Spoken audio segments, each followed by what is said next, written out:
Okay, this is Cody. Um,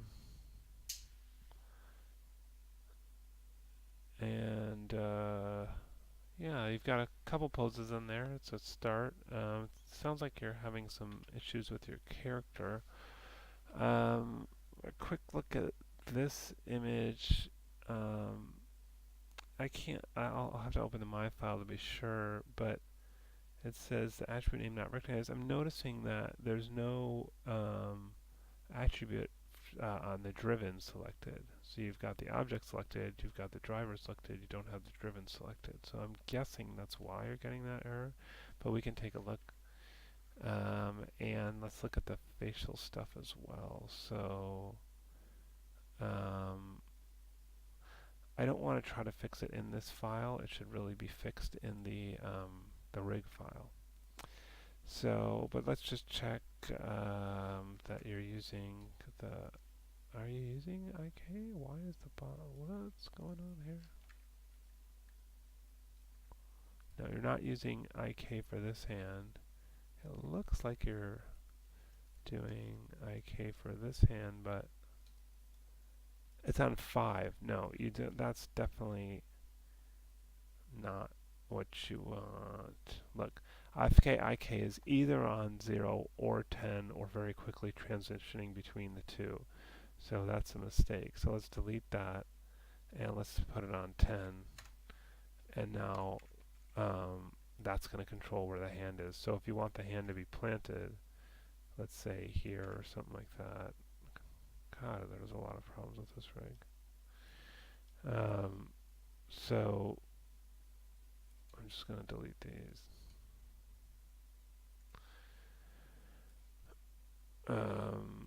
You know, and so now you can see that that handle. Oh, let's get. Oh, we've got another keyframe right here. Let's get rid of those. Okay. So, oh hey, what? Oh, I must have. Where is it? Jeez.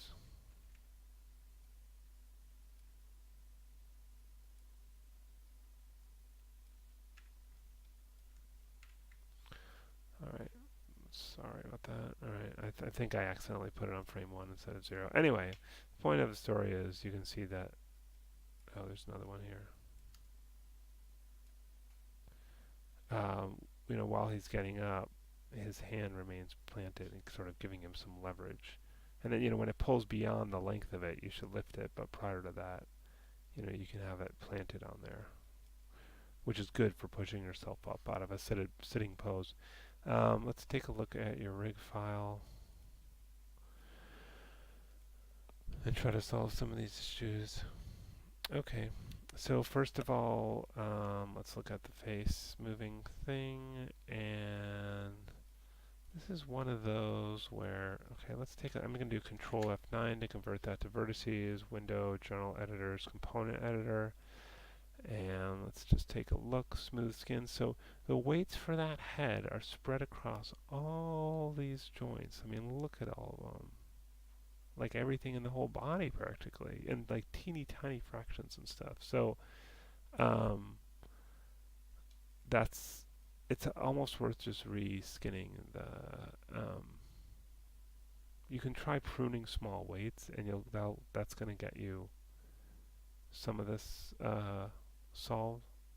Window General Editors, Component Editor. See, that got rid of a lot of them. But there's still loads more. Well, yeah, but you wouldn't have any on the scapula for that head. I don't know how small those are if you want to. Yeah, 0.25. Yeah, there's no reason why you'd have this much weight on the scapula for the head. I wouldn't think. Yeah, usually not. So I guess you've got it so that the maybe that's doing some of the. Don't really see it. Oh yeah, you can see it doing the bottom of that right there. You don't really see that, so you don't really. It doesn't really need to move with that. I wouldn't think. Um, so that's that prune thing. Actually, that might have just been enough just to do the pruning thing. Because actually, I think it's working okay now. Yeah, I'm going to call that good enough. So yeah, so just open up the rig file and do the pruning thing, and that should solve that. Oh, and you had a set-driven key issue. So let's just try the wide narrow thing just as an example.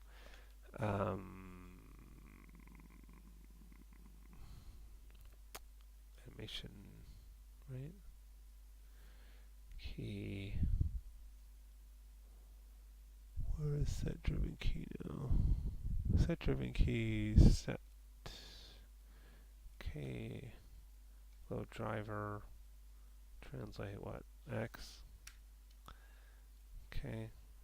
And then for the driven, let's grab this blend shape and select that.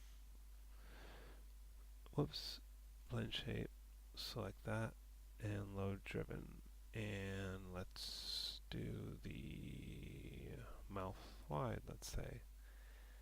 And start with this position and key, and maybe going to the right as wide, and then go to this one and make the mouth wide and key. And so now as I move this back and forth, see how that goes from normal to wide. So now let's get that back to 0, and let's do mouth narrow. And we start at 0 and we'll key, and then let's go to this side and go back to the blend shape and mouth narrow. We'll change that to 1. Whoa, that's narrow. And we'll key. So here I can go from narrow to wide to narrow using this. And then you could do, you have open close as well, so we can do that real quick. So actually, I could probably just grab both of these and key them both at the default position while they're 0. I'm assuming they're 0. Yes, they are. Key those just to save us a step. And then this down thing can be opened. So let's go to mouth open, select this, and open, and key that.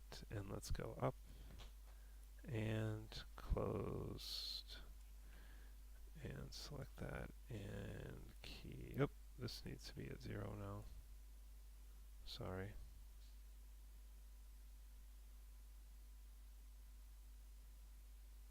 Did I mess that up? I did. How did I mess that up? Okay, we'll try again. I must not have. So, try again. Let's just do it one at a time. So open. Key, it's at 0. And then move it down. Mouth open. 1. Key. Okay. Huh. What am I doing wrong? Oh, duh. I'm using Translate X. Alright, sorry about that. Let me get rid of those. Easy mistake to make. Okay. Let's try this again. So it should be Translate Y. So that's this one. Okay, that was my mistake. So now let's do both of those in the default. Key. And then open. And we'll change the driver. And then we'll change the driven. And key. And then let's go back to 0 and make sure, oh, I shouldn't have had the close selected when I did that. Let's delete the keyframes off of that. It's my fault for trying to do two things at once. It's not smart. It's too complicated for that. So let's just check that the open's working. Okay, that's working. Alright, and let's 0 that out, and then let's do close. So key, and then change the driver, then change the driven, and then key. And so then, I mean, that can also be like the MVP shape going up, but anyways, you have this one control to do all that stuff now. So if you would like, I'll save this just in case you need help, but I think you should be able to follow those steps and fix it on your own. But just in case, I'm going to save that.